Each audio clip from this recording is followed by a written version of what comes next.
Hello everyone, I'm Tony Southcott. And I'm Komette, and welcome to Booze and Boots. This is where we pair different alcoholic drinks with our reviews of horror movies. We're here at the Cinemark Bistro in Fort Collins, Colorado, and we're really excited for the premiere of the 2018 Halloween.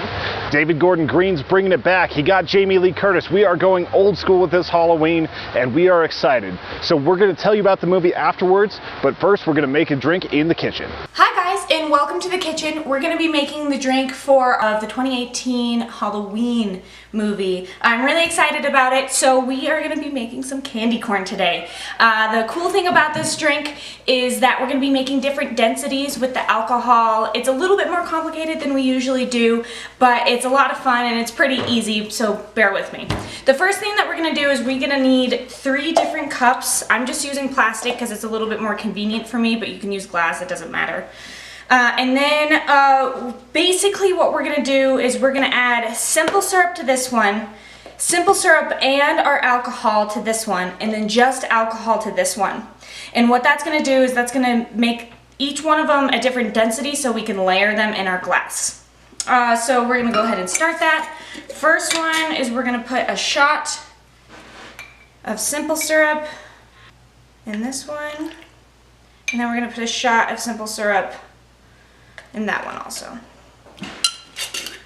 And then we're going to add our vodka to this one, and then we're also going to add vodka to this one. And I chose vanilla vodka for this drink. You can use regular vodka if you like. This one just kind of goes with our cream a little bit better. So we do that. And then what I did is I made a couple of different food color dyes. And how a candy corn is set up is yellow, orange, and then white, right? So we're gonna put yellow as our heaviest, orange as our second heaviest, and then white we're gonna make for our lightest. So that's what I'm gonna do next, is I'm gonna add a bit of yellow to this one. And then we're gonna mix the yellow and the red to make orange to this one. Ooh. Hopefully that's enough. I'm gonna mix it. And then to make it opaque, what we're gonna do is we're gonna add heavy whipping cream to each one of these to give it a little bit more opaqueness. So you just wanna add a dash to each of them, not much. And then we're gonna mix that up. So there's our white. And then our orange, and then our yellow. So since the yellow's our heaviest, that's the first one we're gonna work with. And I have my glass, and we're gonna pour that straight into the bottom of it. And then I have these little squeegee bottles that we're gonna use that's gonna make this a little bit easier. So what I'm gonna do is I'm just gonna pour this into there. And if you're wanting to make a large amount of these drinks, I highly recommend these because it's just gonna make your life a little bit easier. So we're gonna add that one to that, and then we're gonna add the white to this one. So now what we're gonna do is we're gonna get our bar spoon to layer these because we don't wanna just pour the liquid into it because then it's gonna get all muddy. So I'm gonna use my bar spoon, put it right on the edge. And then with this,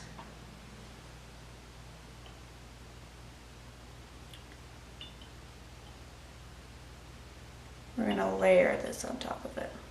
And then we're going to do white.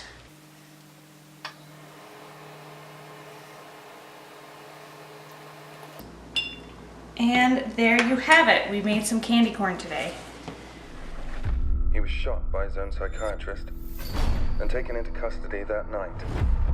And has spent the last 40 years in captivity. Hello, Michael. Do you know that I pray every night that he would escape? What the hell did you do that for? So I can kill him.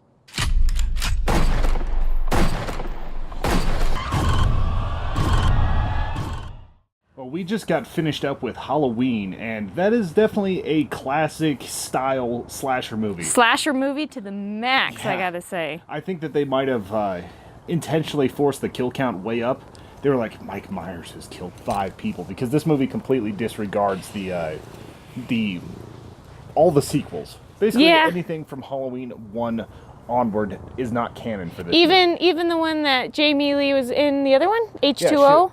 that one did not count because his Really? kill count would be way over 5. And we're gonna try not to be too spoilery here, but I think you can assume that someone's gonna die.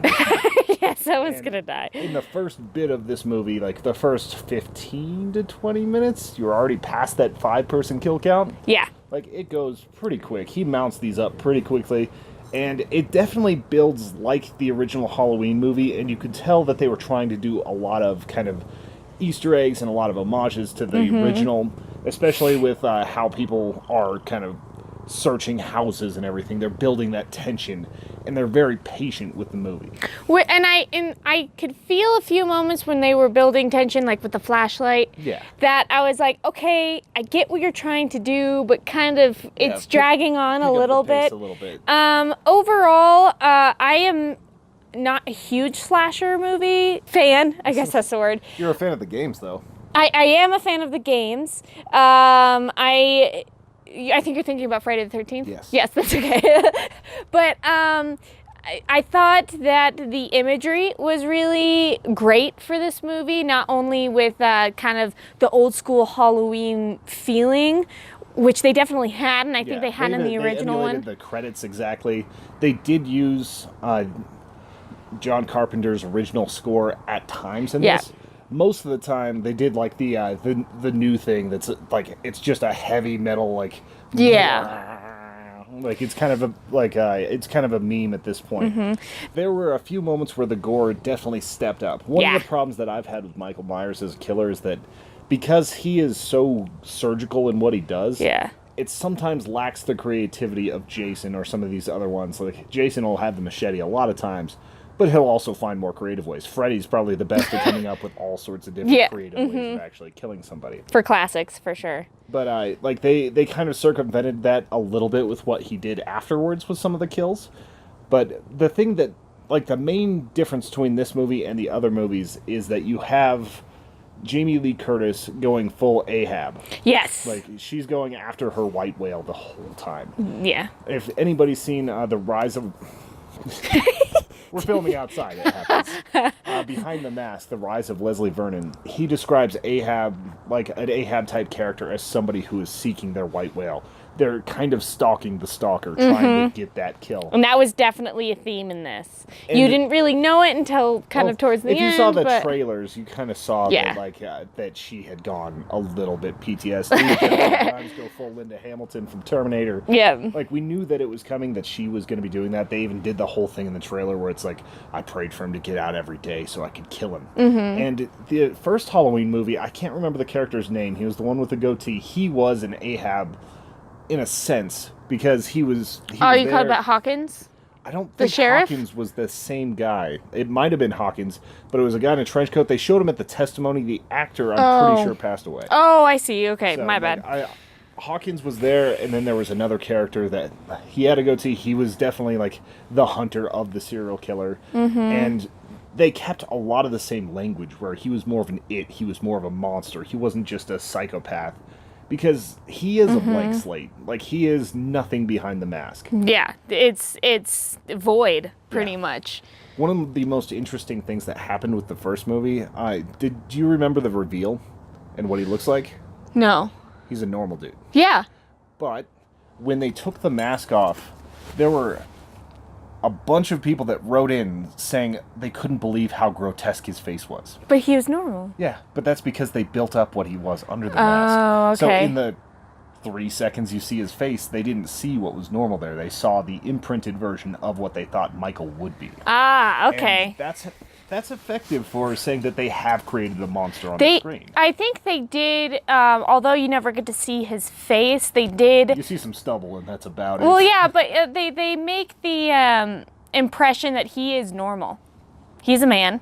That's it. There is a presence to him, and they do call him, like, the boogeyman, and I was actually getting a little bit tired of the whole, like, do you believe in the boogeyman and all that? It's like, he is superhuman in some ways. His pain tolerance is up there. His ability to pick people up and just do horrible things to them. Like, it is way stronger than a normal psychopath. man. Yeah, it's psychopath, but it's also just he's a mountain of a man. Like, Yeah. That's one of the things whenever he's like stepping in the bathroom and it's only focusing on his feet. Like you feel the presence. Feel him. And they illustrated that in the very first scene of the movie as well, when all the other psychos in this prison are freaking out like dogs whenever they're starting to provoke Jason. You know what I didn't know? Michael Myers. What I just realized is that this is really good for homage to the original, but there wasn't as many boobies. Yeah. There was one pair of boobies. Yeah, and it was from the original movie. It was like literally a clip from the original movie. Yeah. So you did have the whole, like, some of the original tropes about, like, if people are gonna have sex, they're Yeah, gonna die, Puritan, whatever. But they not didn't, much. They didn't show that much. That does introduce the best character of the movie, which is the little black kid. yes, I gotta say he stole the show. What happened? We never know what Yeah, happened we to never him. know what happened to him. Like, I think he got like 7 minutes of Yeah, but airtime he in the was whole movie. he But, was like, great. The back and forth on that, like between him and the babysitter, is some of the Beautiful. best comic relief I've seen in a horror movie for a while. Yeah. Like, it's just straight up hilarious. And I have to say that was probably my favorite scene of the movie. I Like, just gotta agree. Yeah. That house scene where she's babysitting. And I know it's meant to bring levity, but they actually nailed it. Yeah, they did really good with it. We've seen some movies recently. I'm trying to remember which one where they tried. Oh, it was The Nun. The Nun. They Yeah. tried to be funny, and it never really landed. No. Like, this one, in that one scene, had way more funny parts than the entirety of The Nun and a lot of other horror movies. It Yeah. was just effectively done. So Yeah. kudos to that kid. I might have to put his name on the screen here. Yeah, because he was deserves great. He was great. That also being said, I'm trying to think of if this movie scared me. They definitely have some jump scares Yeah, that. there was one jump scare that definitely got you. There was like probably 3 or 4 that got me, but I'm kind of a sucker for jump scares. There was some tension, I would say tension is more the word than but scared. but But not. that's most slasher I was gonna films. say that's slasher films to me. Slasher films are scary in the fact that somebody could randomly be walking down the road and choose your house to kill you in.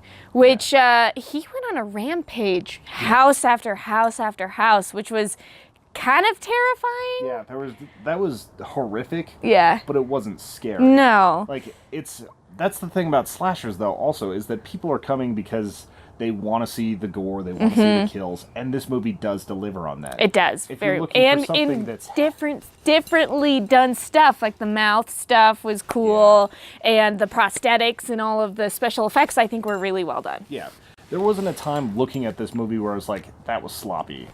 Like, there was just competent filmmaking, competent cinematography, good special effects. It didn't excel beyond anything we expected, but it delivered a more true to Halloween sequel than I think a lot of people were expecting. Yeah. And that's what people wanted. It's a 40-year-old movie now. Yes. Like, Tropes. All right. Sorry about that. Our card just filled up. So we were talking about common tropes in slasher movies and in horror movies in general, and about how this movie did have some of those. And I think it did effectively use them, even if it was fairly predictable on who was going to die because of a few minor things. I think that's to be expected when you're watching a movie that's specifically for the homage for the original. Yeah, people want to see the original, but a little different. Yeah, a little different. A little more, a little different, a little something. A little modern. Yeah, definitely whenever you've got 40 different years of filmmaking. Yeah. Like, there's a lot that went into this, because the original did have its moments where it was slow. And I think the parts where we were talking about with, like, searching with the flashlight and, like, the turn that happened there, I don't want to get into spoilers, like, there's some really interesting things where they let it steep for a while. Yeah. And I think they went too long, but the original did the exact same thing. They let it sit and made you wait. Mm-hmm. And it's also interesting that Danny McBride and a bunch of other people were involved in making this movie. It's like, I'm glad you helped produce it. I think he even got like a slight writing credit or something like that. He was all over the credits. So it was interesting. Thank you, seeing Danny. that. Yeah. John Carpenter was involved a little bit. He said he produced the score. He produced the score and he helped produce the movie. I'm sure Blumhouse was just like, yeah, we have to throw you cash to use this movie. Yeah, So exactly. good on you, John Carpenter. But yeah, I think if we It's talk fun. any more about like actual plot stuff, we're going to be too spoilery. Right. This is a fun Halloween movie. Go see it. Literal Halloween movie. Like they intentionally made this because there weren't any movies that were specifically based around the holiday. Mm-hmm. So they decided to bring it from there. Now we've got this one 40 years later. So definitely check it out if slashers are your thing. Like if you're looking for something new and revolutionary and groundbreaking and you don't like slashers, might not be your thing. If you like slashers, go check it out. It's worth going to go see in the movie theaters with your friends on a beautiful night like this in fall. Definitely, if you're wanting to feel the theme of Halloween and the presence of it, go see it. Rewatchability, not so much, but I think this is definitely something that you can add to your collection later on. Yeah, and also if you want to have that Halloween spirit overtake you, you can sign up at patreon.com/humanechoes. I'm sure it'll be a very spooky experience for you whenever they ask for your credit card number. But anyway, I hope you guys have an awesome night. Thank you for watching, and we will see you with more Booze and Booze and various other things on this channel. Hit that sub button, and we will see you later. Thanks. Bye. Bye.